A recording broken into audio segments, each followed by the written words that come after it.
Muy bien, papá. Pues vamos a seguir hablando sobre algo de silvicultura y el aprovechamiento forestal, ¿cierto? Sí, de eso mero. Muy bien, pues en esta ocasión, ¿de qué vamos a hablar, papá?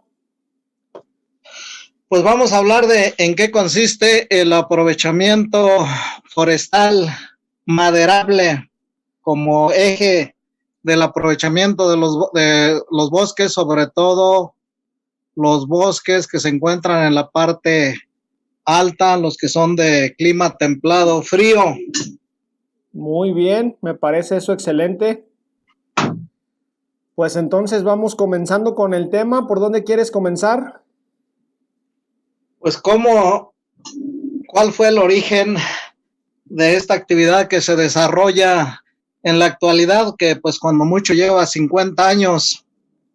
Pues vamos a empezar con lo del origen del aprovechamiento forestal maderable, sustentable y comunitario. Con esas palabras o con esos términos podemos definir lo que se está haciendo en la actualidad y voy a explicar por qué. Muy bien, papá, pues adelante. Bueno, un breve recuento del aprovechamiento, pues ya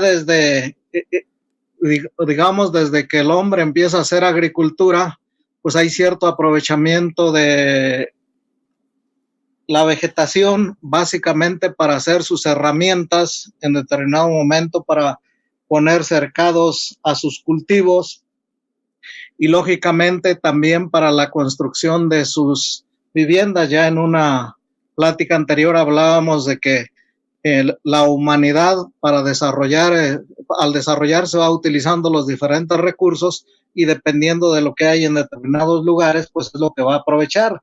En el caso de áreas forestales, pues lógicamente que lo que se aprovechaba era la madera para lo que se requería en cuanto a construcción de viviendas y lógicamente pues también para hacer la comida, o sea que como energético, ese es uno de los primeros usos. Cuando se expropian todas estas áreas a esos grupos que detentaban los terrenos forestales, cuando se les hace una expropiación y dentro de estas pues estuvo el programa de la época de Juárez, que fue algo así como un programa de deslinde de terrenos baldíos que Ok. implicaba que incluso empresas extranjeras vinieran a deslindar y se les pagaba con una buena parte de eso. Incluso aquí se despojaron a muchas comunidades. Luego, pues avanza el asunto y las haciendas se van apoderando de los territorios. Entonces, eso fue uno de los motivos que hizo que en determinado momento los grupos eh, revolucionarios, sobre todo aquellos dirigidos por gente campesina, como fue la División del Norte y el Ejército del Sur de Zapata, pues participaron los campesinos para recuperar sus tierras. Y lógicamente con la Constitución de 1917 pues se le reconoce porque esa era una de las demandas centrales y se sabía que no iban a dejar las armas mientras no se les diera la tierra. Entonces se les reconoce esos terrenos que tienen en posesión los grupos originarios o descendientes de los originarios, que te decía en una de las pláticas pasadas que incluso su prueba era que conservaban cédulas reales que se les habían dado desde la época del virreinato. Otros grupos pues no tenían eso, pero tenían las armas en la mano y pues entonces las haciendas tuvieron que empezarse a fraccionarse y a dárseles como ejidos. Pero son grupos que de una o de otra manera ya tenían una cultura agrícola de tal forma entonces que por un lado pues reciben la tierra, pero donde podían eliminaban la vegetación, los bosques para cultivar, donde no eran muchos y el espacio era suficiente, pues no ocurrió tanto esto, pero ya había esa cultura, digamos, agrícola. Por el otro lado, tenemos que el Estado, si bien es cierto, les dio los terrenos, pero todavía los veía como menores de edad y por lo tanto, en realidad de lo que estaba haciendo allí era disfrazar los intereses del capitalismo naciente, de tal manera que entonces, aunque era de ellos los terrenos, pero el Estado se abroga el derecho de decidir sobre esos bosques, y así es como decide, por un lado, concesionarlos a las empresas particulares o paraestatales. Según esto, era para impulsar el desarrollo industrial, para que apoyaran a impulsar el desarrollo industrial. Okay. Por el otro lado, como se estaba dando la eliminación de los bosques, también fue uno de los elementos que se utilizó para establecer una serie de vedas. Estamos hablando, pues, por ahí de la década de los años 30 y los años 40, que a la par que se estaba repartiendo la tierra, pues estaban dictando esas normas o esas disposiciones sobre los terrenos forestales. De tal manera que algunas de esas concesiones se dieron por 50 años, por ejemplo, para la papelera. En general fue para papeleras, pero dentro de estos pues destaca la papelera Fábrica de Papel Tustepec y algunas otras aquí en el centro del país, de tal manera que para finales de los años 80 pues prácticamente todos los bosques estaban concesionados, o dentro de ellos mismos pues a veces hasta se les sobreponía vedas, de tal manera que aquí lo que estuvieron utilizando fue la resina. Entonces hubo esa política de los años 30, 40 hasta los años 80 de no dejar que los campesinos aprovecharan sus bosques. Y fue, además de esas concesiones y de esas vedas, en los años 70 se implementa el Programa Nacional de Desmontes, que implicaba desmontar para sembrar. Fue durante la época de Luis Echeverría, y yo todavía recuerdo, porque ya estaba más o menos de alrededor de unos 15 años, que la publicidad o los eslóganes de ese tiempo decían que no queden ni los caminos sin sembrar, de tal manera que aún en aquellos lugares donde no era factible realizar la agricultura o la ganadería, pues se estaba impulsando, y eso fue un programa que se hizo a nivel nacional. Se les pagaba por deforestar. De tal manera que ese era el eslogan de la Revolución Verde, ¿no? Que ni los caminos se queden sin sembrar.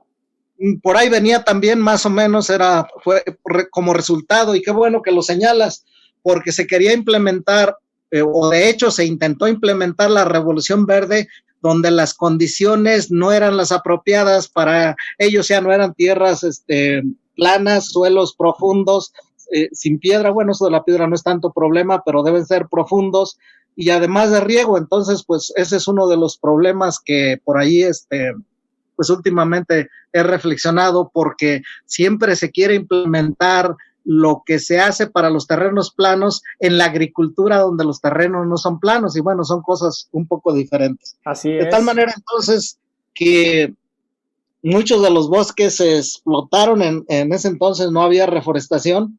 Todavía en los años 80, una colega de Chapingo fue a hacer su tesis, estaban haciendo los desmontes, y ella fue a hacer su tesis a la región de la Frailesca en Chiapas. Cuando regresamos de viaje de estudio por allá, dice, no es posible, yo aquí vine a hacer mi tesis, había bosques, pues los habían desaparecido. O sea, ya no se reforestó, el bosque se sustituyó por agricultura. Ahí estamos hablando de condiciones relativamente planas. Es una región que está allá por Comitán y que está casi pegado con Guatemala, pero antes de llegar a Lagos de Montebello, son condiciones relativamente planas. Pero allí fue donde ella fue a hacer su tesis, y midió árboles para sacar una serie de datos. De tal manera que eso llevó a que nuevamente los campesinos pues nada más aguantaron alrededor de unos 30 años, porque ya para mediados de la década de los años 70 ya estaban otra vez organizándose para recuperar sus bosques, de tal manera que para finales de los años 70 pues prácticamente detuvieron ese aprovechamiento que estaban haciendo los industriales privados o las empresas concesionarias del gobierno. Y una de las formas en que lo detuvieron por ejemplo, fue en los caminos iban y les metían zanja para que no pasara la maquinaria y se pusieron a hacer mítines. Para ese entonces, estamos hablando de la década de los 70, como había mucha efervescencia por dos razones centrales acá cercanas. Una interna, había ocurrido lo del 68, la matanza del 68 y toda esa problemática que trajo, que de una o de otra forma hizo que el estudiantado, que en ese entonces y los que estaban egresando, salieran con una mentalidad en contra del gobierno. Por el otro lado, pues estaba también lo de la revolución cubana, y todo ese tipo de cuestiones hizo que algunos egresados con carreras afines al aprovechamiento forestal, pues también se incorporaran en esos movimientos y empezaran a asesorar a la gente. De allí es de donde parte la organización actual. Entonces, ellos por ahí por los años 80, recuperan, a principios de los años 80, recuperan sus bosques, y es cuando empieza propiamente el aprovechamiento comunitario. Hasta aquí, ¿alguna pregunta para seguir con lo de el aprovechamiento comunitario? Sí, tengo una pregunta, papá. ¿A qué hacían referencia las vedas? O sea, entiendo la parte de las concesiones, pero si la mayor parte de los bosques se concesionó, entonces las vedas, ¿a qué hacían? ¿A qué se representaban o qué? Pues para algunos lugares donde a lo mejor no se concesionó, no se les permitía aprovecharlo. Lo único que se les permitía es que extrajeran leña de las ramas muertas, y que lo más que les permitieron para el caso de Michoacán y otros lugares es que les hicieran incisiones en el tallo a los pinos para sacar la resina. Y ahí vino que se decía que una forma de resistir a la veda era la resignación, y con eso también se resignaban, se resinaban los pinos y con eso se resignaban. Y ahorita, pues incluso en esta época de pandemias, es uno de los elementos que está ayudando a algunas gentes pobres de algunos lugares. Además, esto de los resineros es algo interesante porque pues a ellos les interesan sus bosques, y como andan por todos los bosques, por ejemplo, en San Juan Nuevo dicen que son los primeros que se les avisan si hay algún problema, si hay tala o si empieza un incendio, pues ellos mismos lo empiezan a apagar, y si ven que no es posible, pues inmediatamente se comunican. Ahora, como ya hasta los resineros y los chicleros y todo el mundo trae celular, pues se comunica. Entonces es interesante esa parte. Ok, antes de continuar, ¿al día de hoy sigue habiendo vedas y concesiones? No, ya no. Ok. Prácticamente la totalidad de los bosques está en manos de las comunidades y los ejidos, y bueno, la otra parte pues en los particulares, pero no, ya no existe esa política. Ahora podríamos decir que lo que existe es la política de las empresas forestales comunitarias, que se dio con el inicio de la silvicultura comunitaria. Entonces, paulatinamente, hicieron que si les estaban, ellos lucharon porque no se volvieran digamos, a dar esas vedas, porque algunas habían sido por 30 años y ya estaban de nuevo concesionando sus bosques por otros 30 años. En algunos casos, pues terminaron la veda y ya no permitieron que ésta se renovara. Entonces hay una participación de las comunidades, sobre todo de las comunidades de Oaxaca. Después ese ejemplo cundió en muchas otras comunidades, en Guerrero, Michoacán, Jalisco, Chihuahua, Durango o ejidos. De tal manera que ese ambiente comunitario de los grupos originarios o los descendientes de los grupos originarios es un elemento que creo que se debe estudiar por varias razones. Primero, tienen una forma comunitaria de trabajar que la expresión más difundida es lo de la guelaquesa y el tequio de Oaxaca, o las faenas de algunos otros lugares. O sea que la gente, en este caso, que es dueña o que en común tienen un bosque, pues se ponen de acuerdo para en determinado día ir a hacer trabajos comunitarios que no son remunerados, con lo que arreglan los caminos, con lo que hacen brechas cortafuego, con lo que podan los árboles, en fin, una serie de situaciones. Entonces, esta silvicultura comunitaria empieza a avanzar en esos lugares donde hay más ambiente de trabajo comunitario, no propiamente de trabajo remunerado. De tal manera entonces que estas comunidades, y apoyadas por técnicos, porque, bueno, lo tuvo que cambiar la ley, y en la ley se señala que tenían que establecer un programa de manejo forestal que no existía antes cuando estaban las concesiones, donde uno de los aspectos centrales que se tendría que ver es cómo se iba a regenerar ese bosque que iban a aprovechar para que no se acabara, cosa que estuvo bien. A la par, en esos años se empiezan a liberar los servicios técnicos profesionales, o sea, aquellos que, digamos, profesionistas que tienen la metodología y que además saben manejar las herramientas para ir a hacer un inventario, una evaluación de qué tanta madera se tiene. Pero además los árboles tienen la particularidad de ir creciendo sobre ellos mismos alrededor de su tallo, de tal manera que si el anillo y crece en forma de anillos, si el anillo de crecimiento es de 1 centímetro, pues el tallo no aumenta la misma cantidad en volumen cada año, sino que va aumentando en más, lógicamente, porque el diámetro es mayor.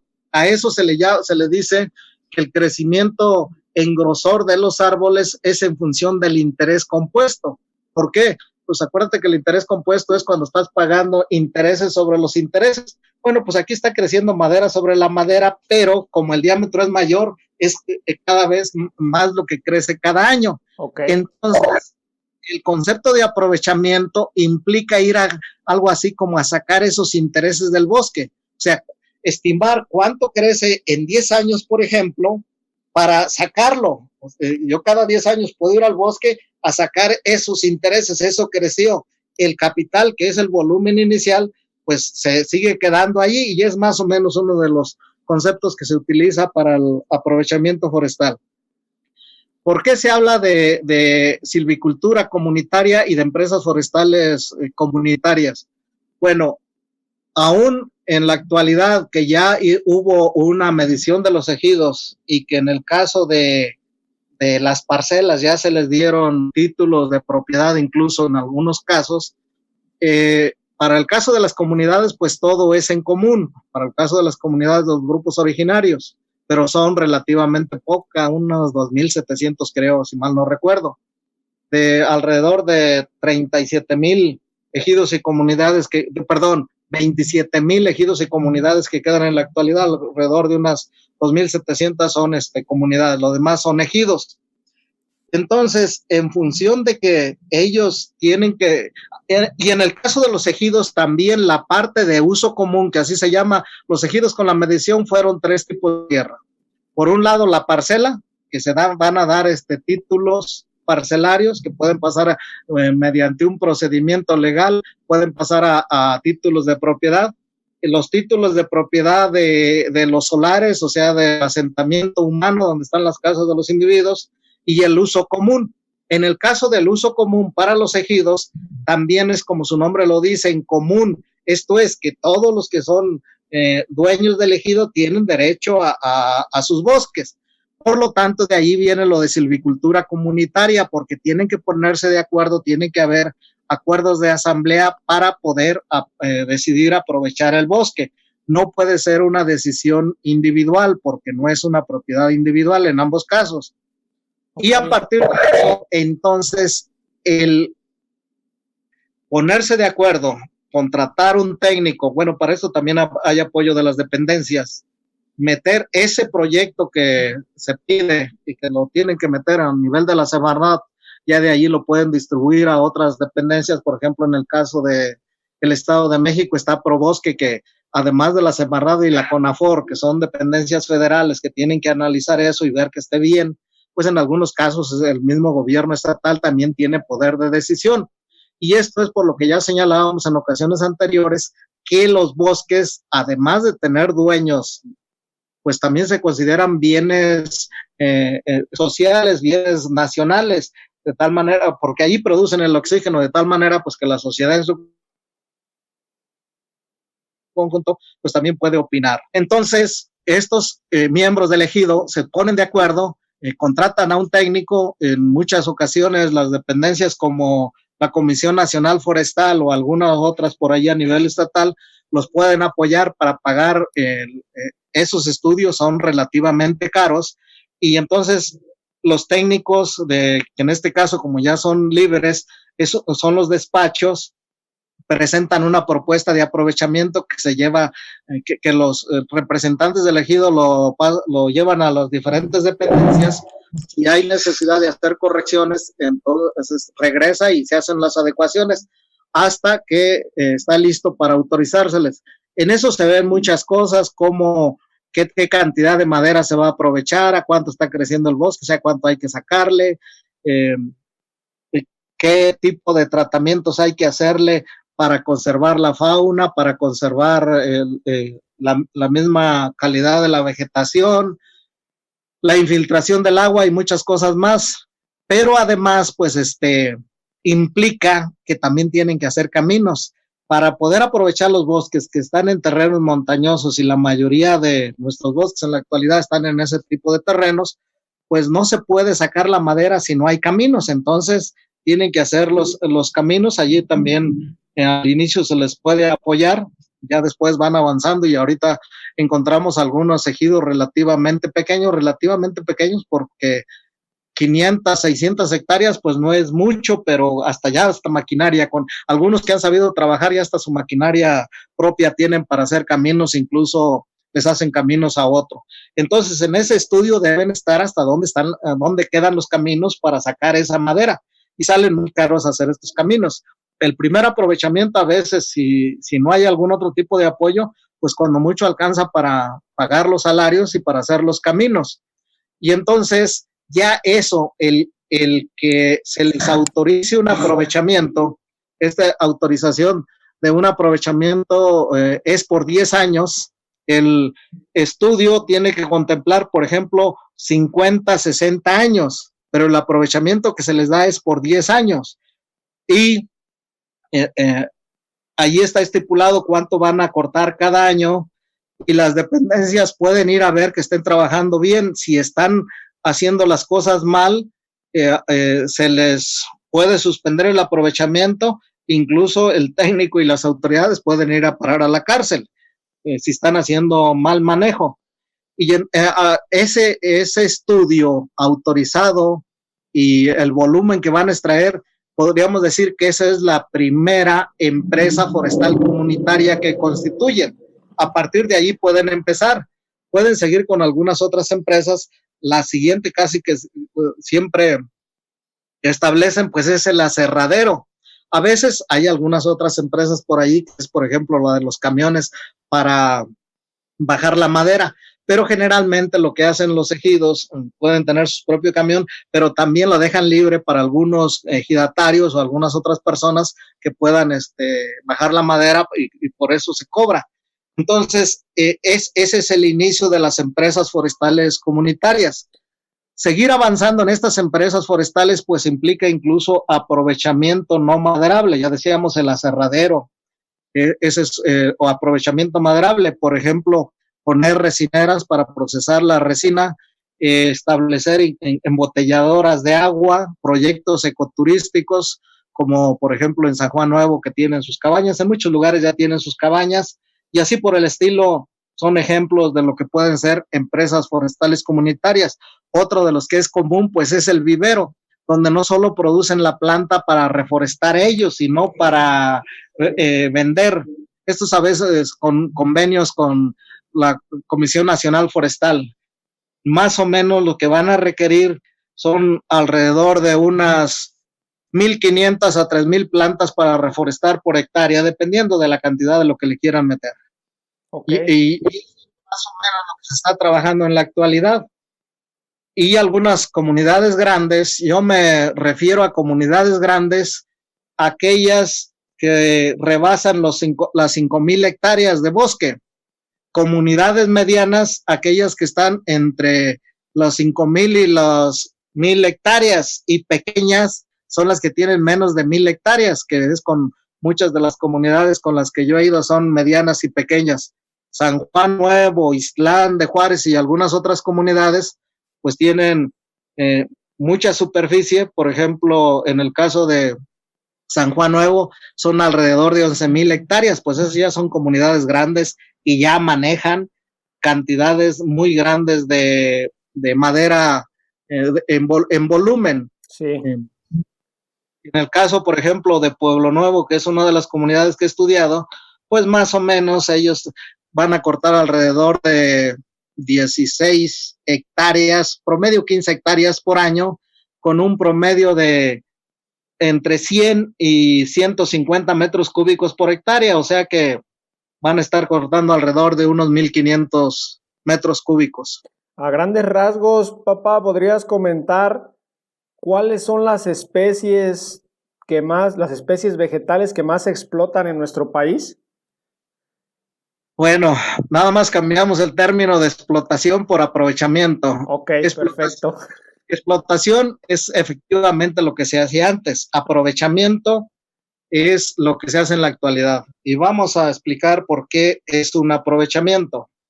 Lo primero que debemos entender es lo que ya decíamos en una de las pláticas anteriores, es que los árboles como organismos vivos tienen el mismo procedimiento de la curva que es simoidal que de todos los organismos. Esto es, nacen, van creciendo, llegan a un máximo, ahí se mantienen en una especie de meseta y después bajan. Sí. Eso es más o menos común en todos los organismos. Se busca que cuando se da ese desarrollo rápido sea lo más pronto posible en los árboles, porque entre más crezcan en un primer momento, se hace que los árboles crezcan hacia arriba. Para eso la densidad es alta, hay una competencia por buscar luz, incluso eso permite que haya una poda natural de las ramas que están inactivas porque ya no reciben luz, pues simplemente le dejan el espacio a otras y se van secando. Entonces, primero debemos tener un crecimiento rápido hacia arriba, después, mediante aclareos, esto es quitar árboles, sobre todo aquellos defectuosos, delgados, que se vea que no van a tener buen desarrollo, y dejarlos mejores, y ahora eso se les abre el espacio para que engrosen, y ya al engrosar tenemos madera. Estamos hablando de la producción de madera. Hay otro tipo de cuestiones en las que pues, es diferente el parámetro. Ok. ¿Qué árboles son los que tienen esas características? Pues principalmente las coníferas, y dentro de las coníferas, particularmente 3 especies que más bien géneros que abundan en el país, que es el género Pinus con algo así como 70 especies, el Abies o oyamel con alrededor de unas 4 especies, y el Cupressus, que ahora ya le cambiaron, ahora es el Caliptropsis, los cedros ya le cambiaron el nombre, que también son algunas especies.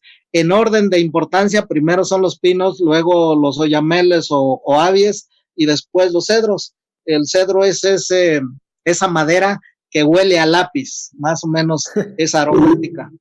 Okay. Y en segunda instancia, pues estarían las hojosas. Dentro de las hojosas o latifoliadas, pues es principalmente el encino.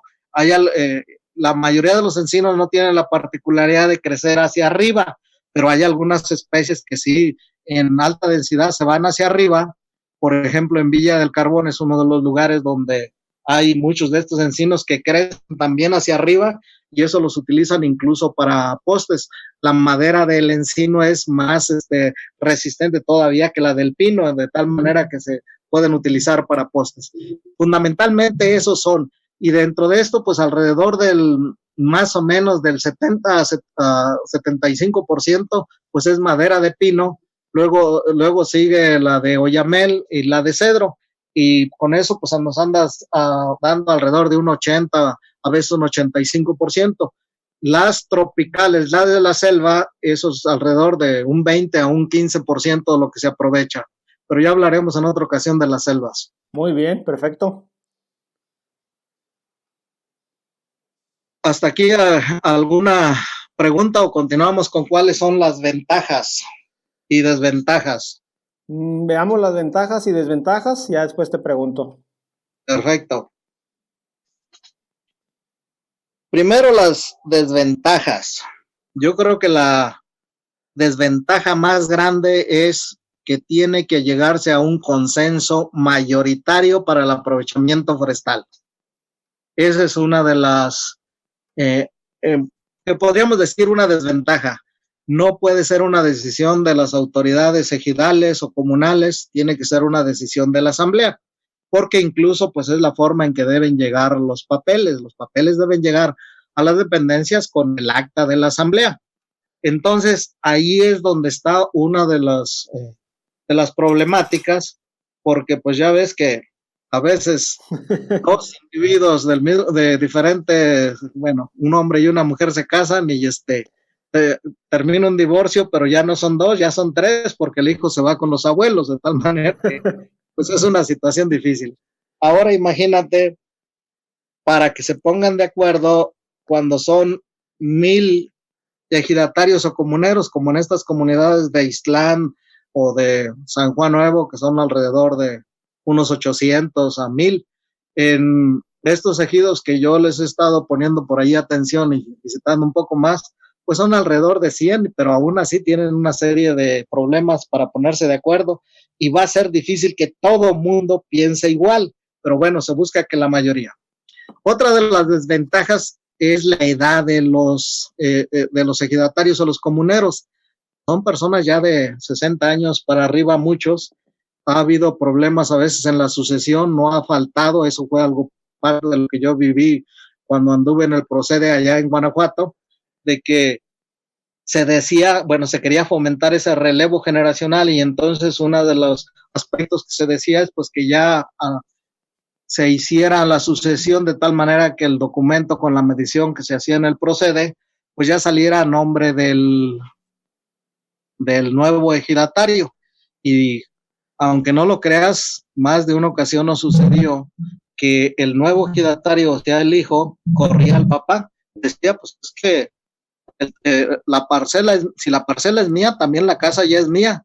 Y eso a mí en lo personal me sucedió tempranamente allí en Celaya. Sucedió que una de las finalidades del programa de medición de las tierras es, ante esta situación de ya mucha edad de la gente, que se hiciera la sucesión.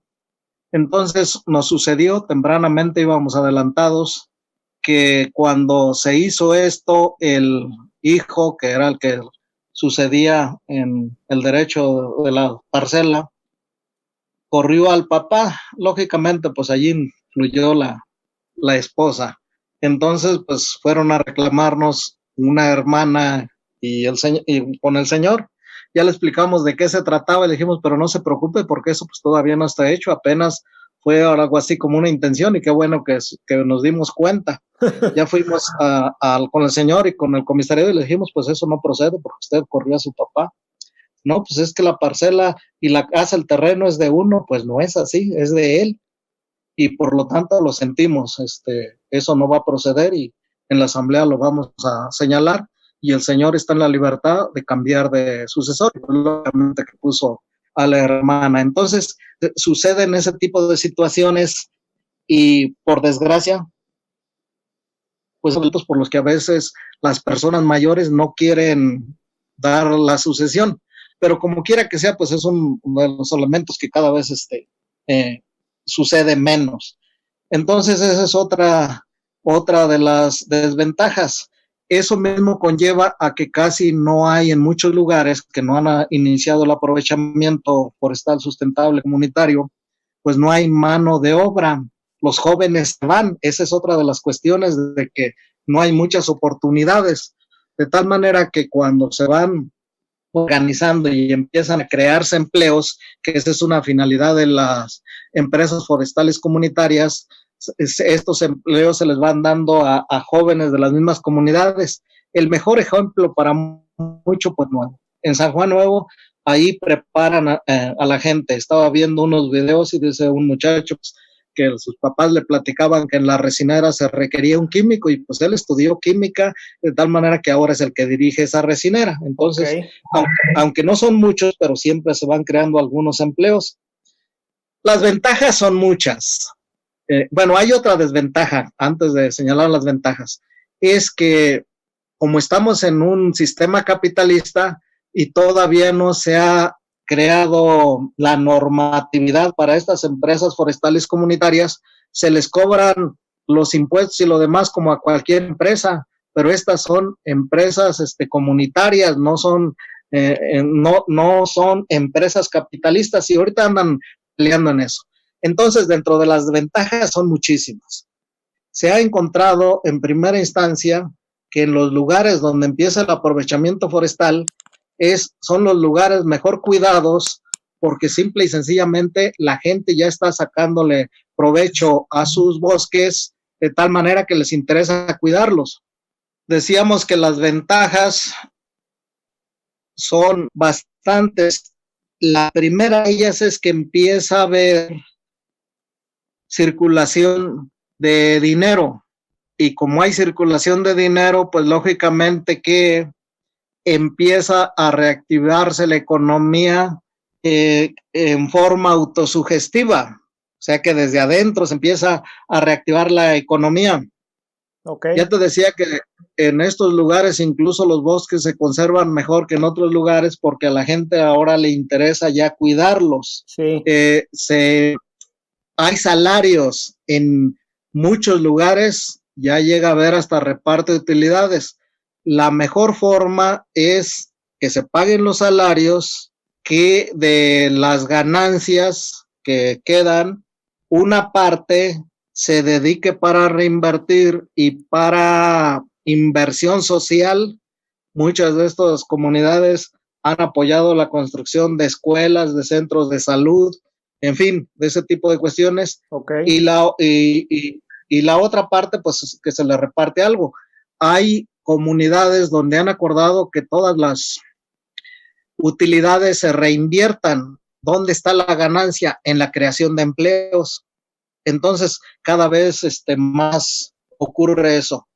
Se me pasó una de las desventajas, es que todavía los puestos directivos de las empresas están todavía en función de quién, del grupo que llega a los órganos de gobierno. Okay. De tal manera que alguien que va agarrando experiencia dura 3 años y a los 3 años lo quitan para poner a los nuevos. Ok, sí. Eso también está mal y lo que se recomienda es que estos grupos en las comunidades o donde están avanzados, esos ya no dependen de las autoridades, dependen de la asamblea y en función de los resultados es como se les mantiene o se les quita. Ya no, y eso no dependen de los tiempos políticos. Ya no dependen de los tiempos políticos, efectivamente. Okay. Entonces, todo eso, el que haya inversión social y todo eso, pues ha permitido que muchas comunidades sigan adelante. ¿Dónde está decíamos, la otra desventaja? Pues en que las tratan como empresas capitalistas y no debiera ser así. Si bien es cierto que muchas veces se han logrado por apoyos que da el Estado que a través de los diferentes niveles de gobierno, pues también es cierto que están haciendo una labor de mejorar las condiciones económicas y sociales de la región. Así es. Además, pues acuérdate que ya señalábamos que los bosques tienen otras muchas funciones que tienen que ver más con el bienestar social, como la captación del agua, la producción de oxígeno, la conservación de la biodiversidad y todo este tipo de cuestiones. Y yo espero que en estos años, pues ya las cosas incluso vayan cambiando más, porque todavía tenemos muy poquitas comunidades. Te hablaba de alrededor de 27,000 y pues se dice que comunidades así que vayan ya bien con empresas y todo lo demás, pues no llegan todavía a 2,000. Ya con algunas que van pues, ahí pues se rebasa este número, pero todavía hay mucho que hacer por ahí, porque en la actualidad tenemos comunidades que ya han hecho su ordenamiento territorial, que ya dedicaron cuál es la parte de uso común que se va a aprovechar en la actividad forestal, cuál se va a aprovechar en el ecoturismo, incluso para si hay algunos otros usos, pues lo van destinando, pero en muchos lugares todavía no. Hay más o menos 4 niveles o 5 niveles de desarrollo de estas comunidades. Vamos a empezar de abajo y las que están abajo pues son aquellas comunidades que no tienen aprovechamiento, tienen sus bosques, cuentan con sus recursos, pero están desorganizados, cada quien va y saca lo que quiere, es un verdadero desorden. Sí, sí, sí. Luego son aquellos que se organizan ya en asamblea, pero para concesionar a un contratista.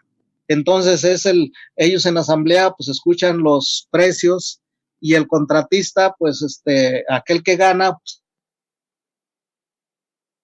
trae su gente, a veces digamos que les da empleo a los de ahí, pero tampoco ellos finalmente lo que están haciendo es vendiendo madera en pie. ¿Pueden Luego hacer eso vendría las comunidades? ¿Pueden concesionar así sin problema? mediante una asamblea, allí se presentan las ofertas y ellos aceptan aquella que les conviene y ya nada más de lo que les pagan, pues se reparten algo por ahí. Y, Aquí casi no hay inversión, casi no hay desarrollo. ok. Luego tendríamos el tercer nivel, aquellos que digamos se reúnen, acuerdan cómo aprovecharlo, hacen todos los trámites. En el anterior es el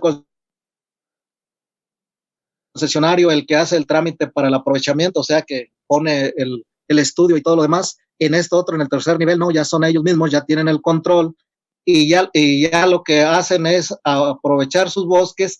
Algunos ya llegan a tener carros y cortan la madera, la bajan, pero venden madera en rollo. Y el siguiente nivel son aquellos, con que varios de estos son los niveles de los ejidos y comunidades, bueno, ejidos, porque las comunidades están más grandes, que yo visito, que son aquellos que ya tienen su aserradero. Ya una buena parte de la madera ellos mismos la procesan. A veces en algunos es la totalidad, dependiendo de la capacidad del aserradero. En otros pues nada más es una parte. En algunos otros incluso procesan toda su madera y además compran a otras comunidades o pequeños propietarios y la procesan. Aquí lo que hacen ya es vender madera aserrada, ya transformada en forma de polines, vigas, tablas, tablones y bueno, hasta barrotes para hacer mangos o palos de escoba. Eso ya es un nivel más desarrollado porque ya tienen una industrialización primaria. Ok. Y luego tendríamos aquellos y estos más o menos son como el 11%, el 10% más o menos de los que están en este nivel de que ya venden madera cerrada, el 10% de las comunidades que tienen aprovechamiento. Luego estaría un 1% que a lo mejor ya creció un poquito más, que no solo industrializan su madera en los aserraderos, o sea, una industrialización primaria, sino que ya elaboran muebles y venden productos acabados, además de muebles, molduras y algunas otras cuestiones. Y dentro de esto tenemos una o dos comunidades que incluso hasta han llegado a exportar o que hacen contratos con gobiernos estatales, por ejemplo, para surtir todo el mobiliario. Ellos ya tienen fábricas, entonces, para hacer mesas, sillas, o incluso los hay que ya han exportado sus productos. San Juan Nuevo, de los de acá, pues es el ejemplo. Ese debiera ser el nivel al que se debiera aspirar llegar a vender productos acabados. Okay. Allí pues ya hay muchísimos más empleo, de tal manera que pues ya habría más prosperidad.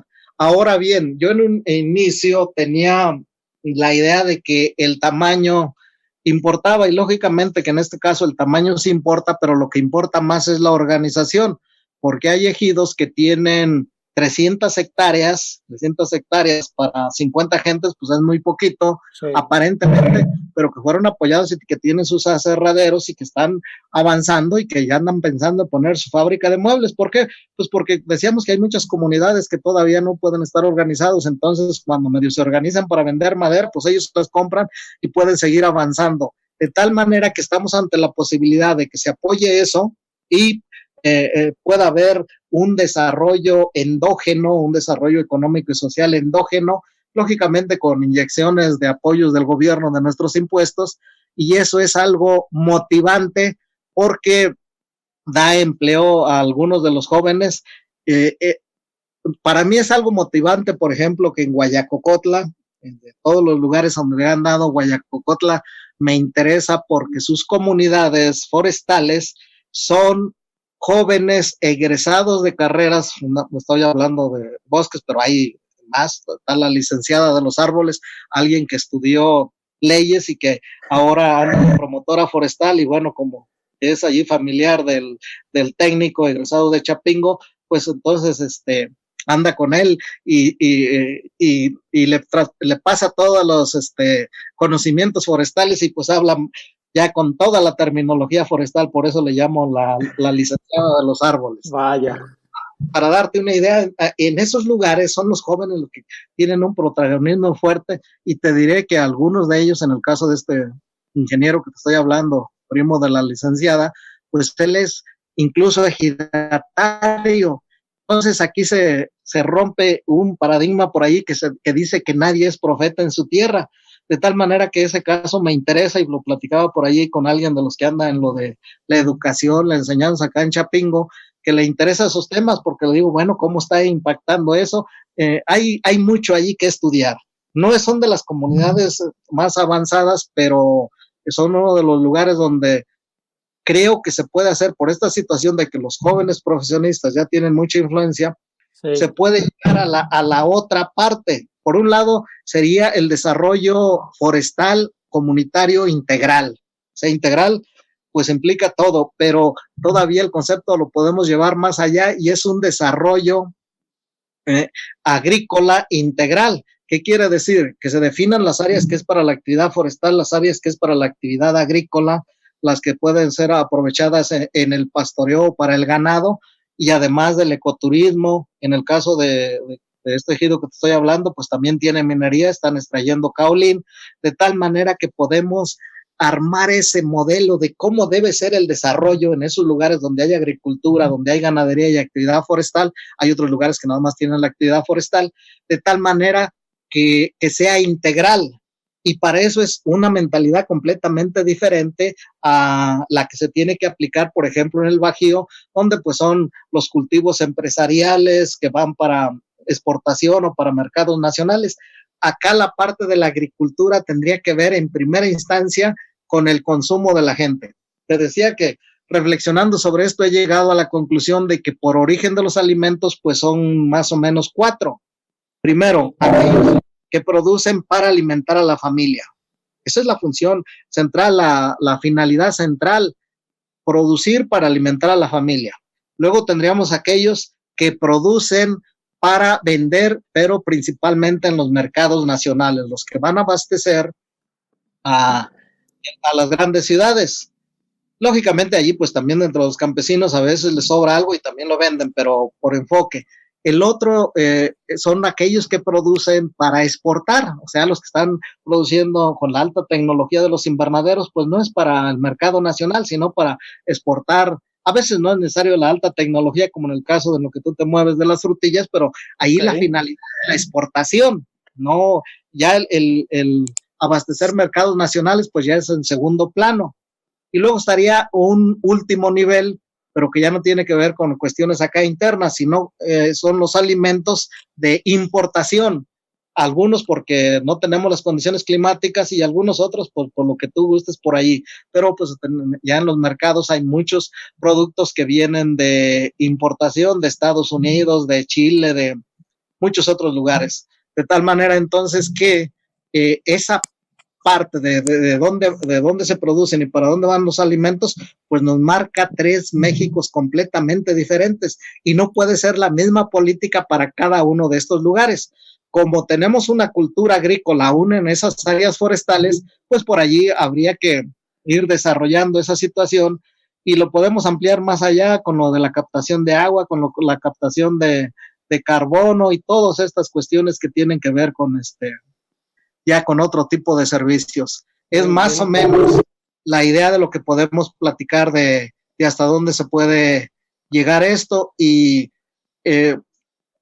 cuando yo regreso más o menos en el año, bueno, a partir del año 2010, yo ya cada vez estoy más en la cuestión forestal, pero ya regreso de tiempo completo cuando se hace el cambio del plan de estudios de propedéutico. Mi principal actividad estaba en los viajes de estudio con el propedéutico, estos dejan de ser curriculares. Y bueno, pues yo me regreso a la actividad forestal, estamos hablando por ahí por el 2012, y de ese entonces, como yo venía con la idea esta que habíamos desarrollado en Agribot, que para una mejor enseñanza había que tener módulos donde poder enseñar, dije, bueno, ¿y ahora cuál va a ser mi módulo? Ni modo de poner unos arbolitos y alrededor de ellos.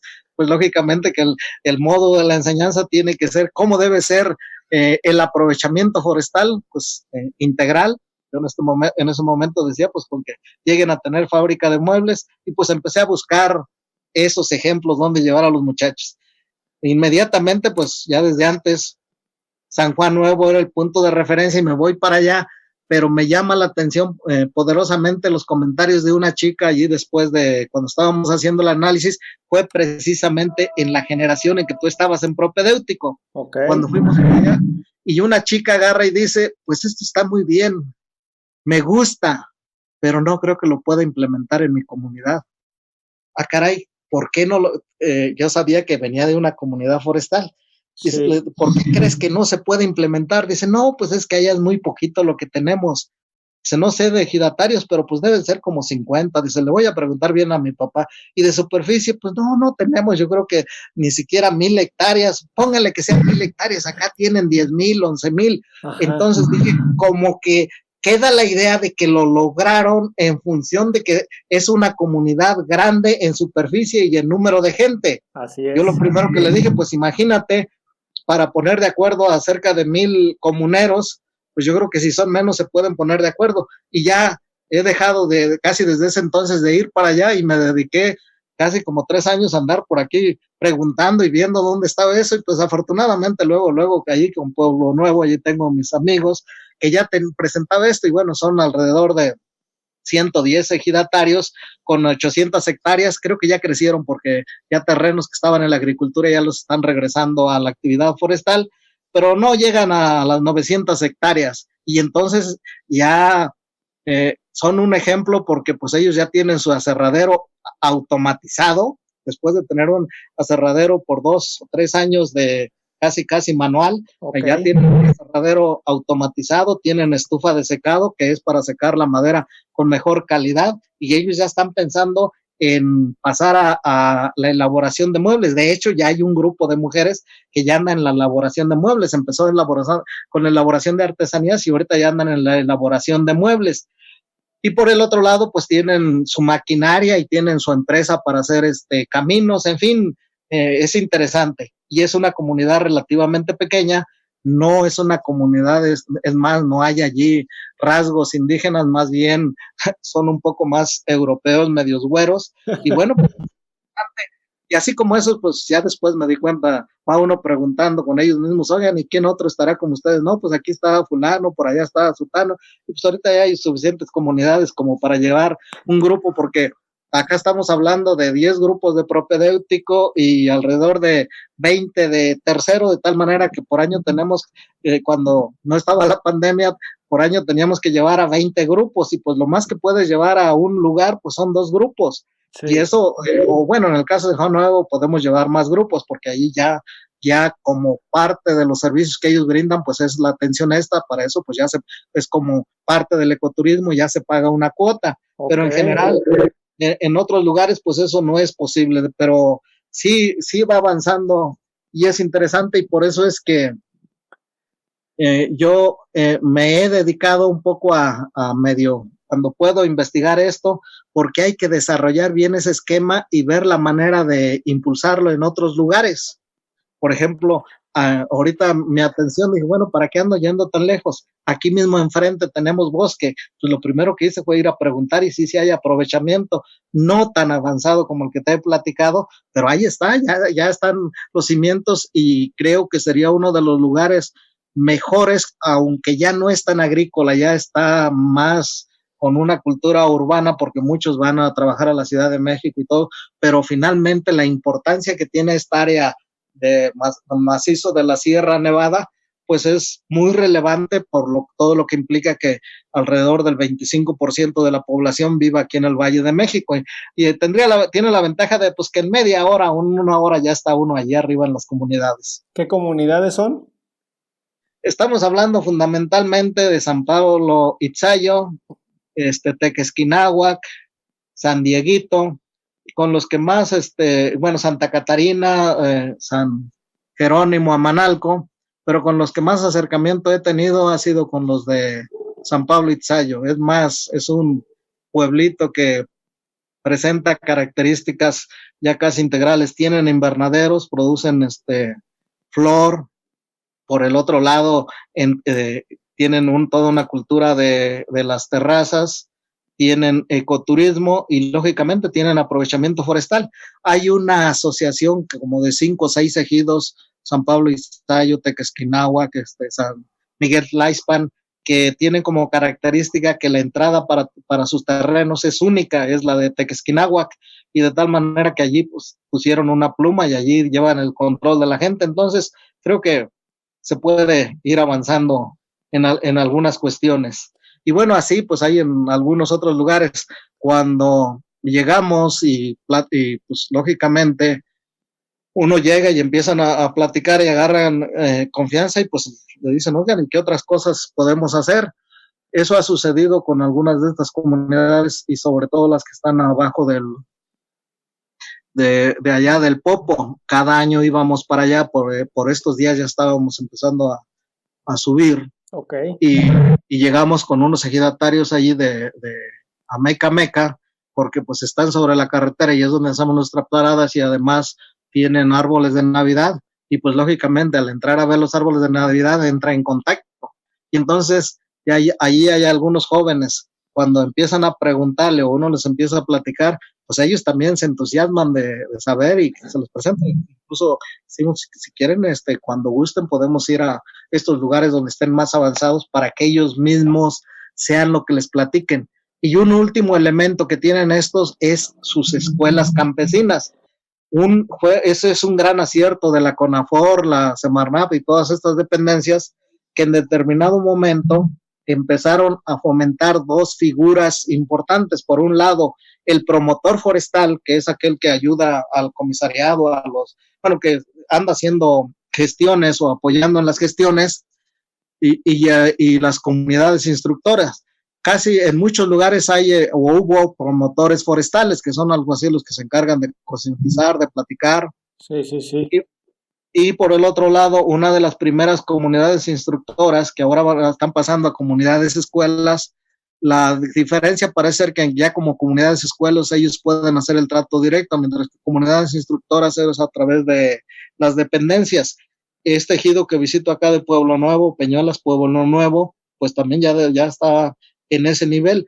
Entonces, este gran acierto fue para aquellas comunidades o miembros de comunidades que todavía no están avanzadas en un buen desarrollo forestal, pues que vayan directamente a ver cómo están trabajando otras. Esas son especies de cursos que les dan y por los que ellos también reciben una entrada de dinero. Por ejemplo, Pueblo Nuevo pues tiene allí cuartos o habitaciones para alojar hasta alrededor de 40 gentes. Nosotros hemos ido hasta más, pero bueno, pues ya sabes, al estilo chapinguero, fuimos 2 grupos. Nos dimos que no era lo apropiado y ahora programamos nada más para que vaya un grupo determinado. ¿Pueblo Nuevo en qué estado está?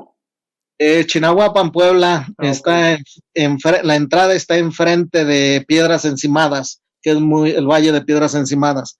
Entonces esa es otra de sus, digamos, de sus ingresos, porque también ahí nos dan la comida y bueno, pues todo eso va en el pago con la subida también, como está medio accidentado, pues nos suben en sus camionetas o en su camión de volteo, de tal manera que podemos hacer un recorrido interesante por allí, que es parte del ecoturismo.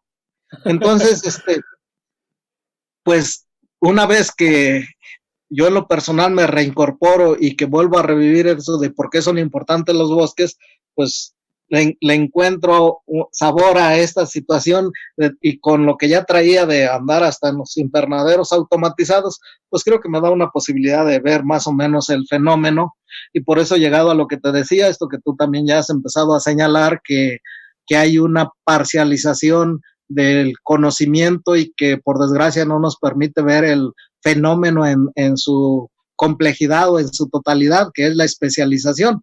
Y bueno, pues eso no lo vamos a cambiar, ni creo que la solución sea un agrónomo general, sino más bien buscar la forma de hacer equipos para abordar este tipo de problemáticas. Y no lo podemos abordar con los mismos criterios o parámetros que la agricultura desarrollada o que la agricultura en la parte de abajo. Es agricultura de temporal, pero es en los cerros, es otra cosa, porque también tenemos agricultura de temporal, por ejemplo, en Jalisco, sí, una buena parte de su agricultura es de temporal y es de alta productividad, pero son otras condiciones. Así Entonces, es.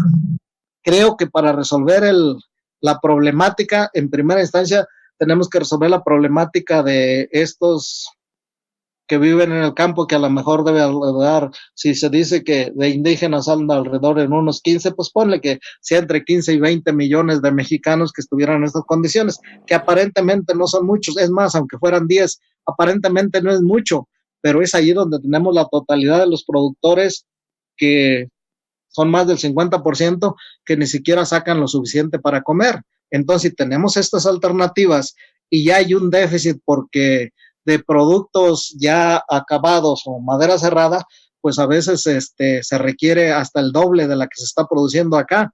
Y entonces en lugar y como se está combatiendo esto de la corrupción y cada vez será menos la madera ilegal, pues entonces hay que pasar a este tipo de ejemplos de desarrollos. Por ahí todavía no le encuentro bien la cuadratura con lo de Sembrando Vida, porque ocurrió que para que se pagara, plantaciones que ya tenían o árboles los quitaron para volver a sembrar, como que son cosas que por ahí se van a ir dando, pero pues finalmente la intención es buena y esperemos que sobre todo en estas comunidades desarrolladas eso ya no ocurre, ellos tienen clara la situación. Tienen agricultura en muchos lugares, pero no le han puesto todavía la atención y se han llegado por allá los investigadores, tienen ganadería, pero una de las cosas que ya nos dimos cuenta, porque también quisimos llevar lo de los huertos familiares por ahí, es que ya no hay mano de obra. En muchos de estos lugares, y te pondría el ejemplo de otra comunidad de la Sierra Norte, que también conozco bastante porque he ido lo suficiente como para darme cuenta, que es San Pablo Macuiltianguis. Allí uno de mis colegas fue el comisariado que incluso en su periodo se metieron, se hizo el trámite para que ellos pasaran a recibir un premio nacional forestal por aprovechamiento sustentable del bosque. Bueno, ellos tienen muchas cosas. Aparte de aprovechamiento del aserradero, que tienen por ahí algunos problemas, tienen ecoturismo, tienen aprovechamientos pétreos, o sea, grava, arena y todo este tipo, piedra. Tienen proyecto ecoturístico con recorridos, pinturas rupestres, tienen una línea de 3 o 4 camiones para ir a Oaxaca, tienen oficinas en Oaxaca, un edificio de oficinas y estacionamiento, esos tienen dinero. Más o menos sus empleos permanentes son alrededor de 100, pero el 60% son para jóvenes de otras comunidades, porque pues ahí también tienen algo de agricultura, algo de ganadería, las personas mayores están en esas actividades, y es un pueblo con mucha migración en el pasado, en los últimos años se ha fortalecido, pero pues ya la mano de obra joven no alcanza para cubrir todos sus empleos, incluso todos estos empleos pues tiene que haber directivos, pero es interesante porque pues ellos tienen allí lo de tequio. Por ejemplo, mi colega pidió permiso año y medio, un año, no me acuerdo, un año y medio, son 3 años, pero la mitad se lo echan los que son titulares y la otra mitad los que son suplentes, de tal manera que anduvo trabajando por allí año y medio con permiso del gobierno, porque él trabaja todavía en el gobierno estatal. Okay. Y bueno, pues, ha hecho este tipo de cuestiones y ya han avanzado. Entonces son cosas interesantes por ahí que se pueden rescatar como ejemplos de cómo van desarrollando. Y lógicamente otra de las cosas que ayuda sobre todo a las que son comunidades es que no es tanto que andan atrás del billete, cosa que a veces sí ocurre en los ejidos, porque allí es otra mentalidad. Pero en casi todos los lugares ha habido gente que está regresando. En Pueblo Nuevo hay varios que trabajaban afuera y que cuando estaban yendo allá, porque para conservar el derecho de ejidatarios, pues tenían que estar por allá seguido. Y cuando vieron que hubo esto y que se les estaba pidiendo que ya regresaran para hacerse cargo de la administración, pues con gusto regresaron y nos decía una persona, un integrante de las autoridades, dicen, pongan que yo ganaba allá en México más que aquí, pero tenía que pagar renta, tenía que pagar transporte y pues a veces los alimentos más caros. Aquí estoy cerca, no tengo mi casa, no pago renta, no pago transporte, y además, por eso al final voy a recibir algo, un aguinaldo, le llaman ellos al reparto de utilidades, y viene siendo entre 20 a 30 mil pesos. Dice, pues eso no lo recibí allá, entonces vivo más tranquilo acá, estoy cerca de mi familia, y eso es mejor que andar pasando las apuraciones que pasaba por allá. Entonces, en algunos de estos lugares sí ha empezado a regresar gente. Otra gran ventaja, pues, de esta implementación de los programas de aprovechamiento forestal. Así es, efectivamente, y eso es más o menos lo que se está haciendo por ahí. Está la parte técnica en la que ahorita no me he metido, que esa la podemos dejar para otra plática, para que se entienda qué es lo que se hace, porque una de mis preocupaciones cuando yo regreso a esta cuestión y ya empiezo a estar más receptivo a las opiniones, pues es que la gente tiene la idea, y los alumnos incluso que llegan a tomar estas materias, pues vienen con la idea de que a los árboles no hay que tirarlos, más aquellos que vienen de una cultura urbana. Entonces, pues he tenido buenas experiencias en esto, que por ejemplo en una de estas una alumna de Querétaro se para y dice, pues ahora sí me quedó claro, porque yo todavía en las clases no le creía al profesor, yo venía con la idea de que a los árboles no hay que tirarlo, y un profesor dijo una materia agrícola, dice, pues me había confirmado esa idea de que los forestales solo hacían puras tarugadas, pero veo que no es así. Y bueno, pues ahí le dije, en realidad, la deforestación no se debe a los forestales, se debe a los agricultores y a los ganaderos, porque pues esa es la realidad. Buen punto, muy interesante. Pues muy interesante todo esto que me comentas, papá, sobre el aprovechamiento forestal. Creo que vamos a seguir hablando en siguientes pláticas al respecto. Pues la siguiente sería ya más sobre el procedimiento técnico que se sigue para el aprovechamiento. Para el final, pues concluimos con la problemática en general de los bosques y las selvas.